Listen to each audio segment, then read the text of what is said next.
No livro dos Salmos, capítulo 18,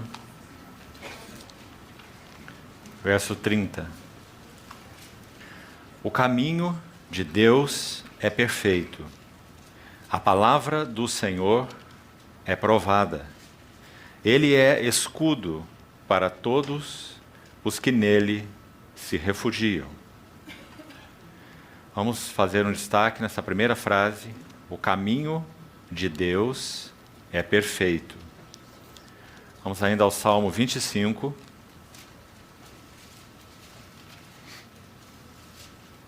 Versículo 4. Aqui há uma oração.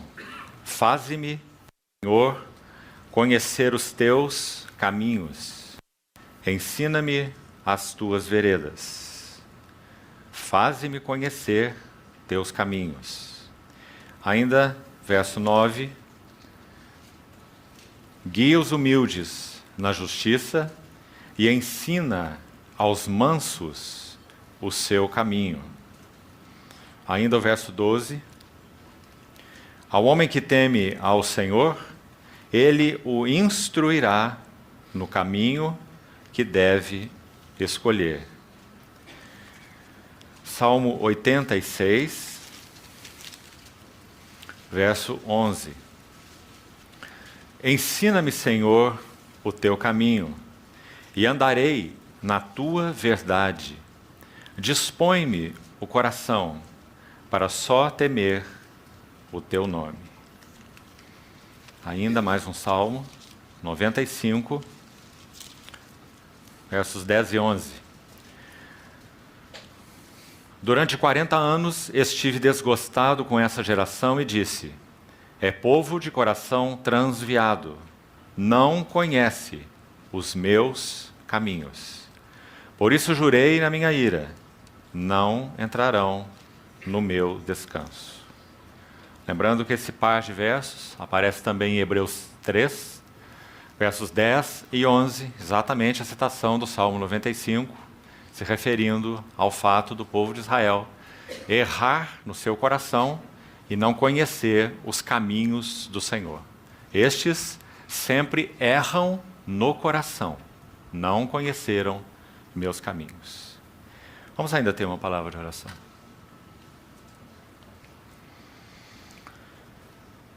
Querido Pai Celestial, somos muito agradecidos, porque consideramos um grande privilégio nos reunirmos no nome do Teu Filho, o Senhor Jesus. Obrigado também por termos Tua santa palavra aberta diante de nossos olhos. Ela realmente é lâmpada para os nossos pés e luz para os nossos caminhos. Por isso nós oramos como salmista, que o Senhor abra os nossos olhos para que possamos conhecer os Teus caminhos e sermos ensinados nas Tuas veredas. Usa esse tempo de comunhão, lançando pelo Teu Espírito profunda luz nos nossos corações, para que sejamos confrontados, alentados, encorajados, advertidos, e tudo aquilo que o Senhor mesmo, por Tua graça, deseja realizar nos nossos corações nesse tempo de comunhão. Nos entregamos a Ti, Senhor, e esperamos toda provisão de Ti. Em nome de Jesus. Amém. Queridos irmãos, hoje então, com a ajuda do Senhor, damos o primeiro passo de 4, se o Senhor permitir, nesse fim de semana prolongado. E o encargo que o Senhor tem depositado no meu coração para esses dias é falar algo sobre o caminho da experiência espiritual. Na verdade, esse encargo já tem permanecido no meu coração há algumas semanas ou meses. Nós tivemos, há 2 ou 3 semanas atrás, um encontro em um outro contexto, onde buscamos estudar inicialmente, não podemos completar pela extensão, os chamados Maskil, ou salmos didáticos. Aqueles salmos são numa série de 14, conforme a divisão de nossas Bíblias, e 13 no original, já que os salmos 42 e 43 são um salmo só no texto original. Então, 14 salmos na nossa Bíblia, 14 salmos devido à numeração. O que há de interessante ali foi o assunto então passado, não é nosso assunto para agora, apenas fazendo uma conexão aqui, é que esses chamados masquil, palavra que aparece unicamente nos Salmos e em nenhum outro lugar na Bíblia, tem o sentido de instrução, de prudência, de ser instruído. E aqueles salmos, por isso, são chamados de didáticos, ou salmos de instrução, salmos didáticos. Assim é traduzido na nossa versão em português, masquil, salmo didático. Eles apresentam um caminho de experiência espiritual. Esse é o ponto. Quando nós estudamos aqueles masquil um a um, nós vamos ver que não apenas eles apresentam um caminho de experiência espiritual, mas apresentam um caminho ascendente de experiência espiritual. Sabe, irmãos, isso de muitas maneiras deve nos interessar, por diversos motivos.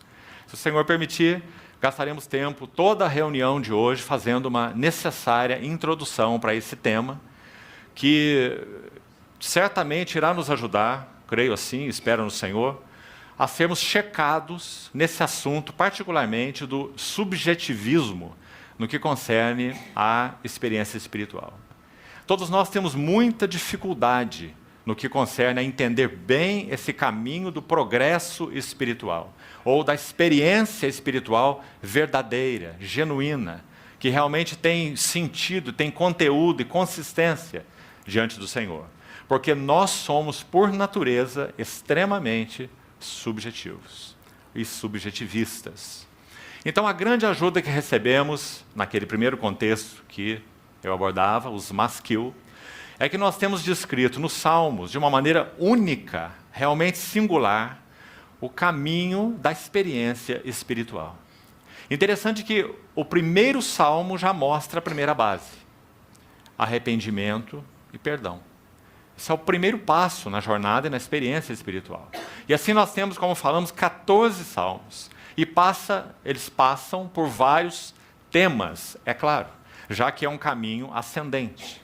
Então ele vai falar de arrependimento, perdão, justificação, bem-aventurado o homem cuja iniquidade é perdoada e cujo pecado é coberto. Salmo 32 é o primeiro dos 14, masquil. Então ele prossegue até o Salmo 142 ou 3, se não me engano, o último deles, traçando uma jornada, um caminho ascendente de experiência espiritual, passando inclusive pelo assunto da batalha espiritual. Infelizmente esse é um outro tema em que, de modo geral, nós somos muito pouco conscientes. O que significa na vida cristã a batalha espiritual? Parece que de tantas maneiras, uma geração, de modo geral, hedonista na qual nós estamos mergulhados, nós compreendemos, por isso mesmo, muito pouco do assunto batalha espiritual. Mas a Bíblia é tão clara em abordar muitas facetas da batalha espiritual. Romanos, Coríntios, 2 Coríntios 10, Efésios 6 e outros textos mais. Então, o caminho da experiência espiritual, de acordo com aqueles masquilim ou masquil, os salmos didáticos, passa pelo tema batalha espiritual. Mas, como dissemos, esse não é nosso tema para esses dias. Nós iremos, na verdade, dar um passo para trás do que fizemos nesse contexto anterior, estudando um pouco desses salmos com outros irmãos. Poderíamos dizer que vamos fazer uma introdução a esse assunto dos masquil. Então, estamos andando para trás, ao invés de andar para frente. Mas um andar para trás extremamente necessário. Porque buscaremos entender, usando algumas passagens bíblicas específicas, talvez algo sobre a epístola aos Filipenses, se o Senhor permitir, como a Bíblia é precisa em nos traçar um caminho de experiência espiritual. Claro que cada um de nós tem as suas nuances particulares de experiência com o Senhor. Mas a Bíblia traça um mapa, uma jornada, um caminho, para que nós estejamos seguros se essa chamada experiência espiritual, aqui coloquemos entre aspas, que estamos vivendo, ela é genuína. Um servo do Senhor do século passado disse assim, ouça bem: toda experiência espiritual que não nos acrescentar algo mais da visão espiritual, da glória ou das glórias da pessoa e da obra do Senhor Jesus, devem ser consideradas de nenhum valor. Qualquer experiência espiritual, me permitam repetir, que não acrescente a nós algo mais das visões, das glórias, perfeições da pessoa e da obra do nosso Senhor Jesus, devem ser consideradas sem valor.